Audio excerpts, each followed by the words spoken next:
On a parlé de souveraineté, mais on n'a pas parlé de cet aspect local. Pourquoi c'était important pour vous de le faire localement? Alors, c'est important pour nous parce que c'est important pour les clients, pour les utilisateurs.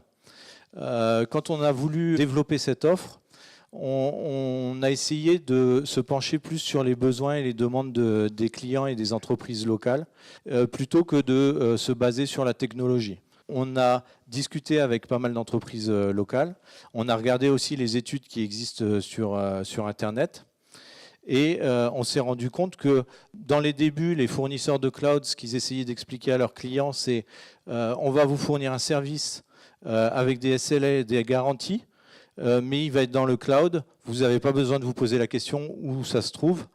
Et en fait, il se trouve que si les utilisateurs, ils veulent savoir où se trouvent leurs données, ils veulent savoir quelles sont les équipes qui les gèrent et ils veulent être sûrs de la confidentialité et de la sécurité de leurs données. J'ai vu une étude qui est sortie l'année dernière qui a posé une question simple au DSI, à savoir quels sont les critères de choix d'un fournisseur de services cloud.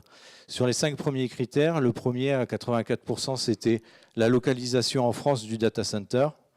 Le suivant, à 55%, c'était la localisation en France du siège du fournisseur.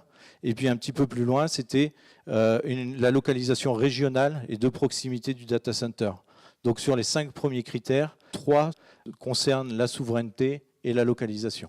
Maintenant, ce que je pense de ces solutions-là, c'est qu'elles correspondent véritablement à la stratégie qu'on a suivie, puisque tous nos data centers sont locaux. Je salue ce genre d'initiative parce que, à mon avis, elles correspondent à une attente.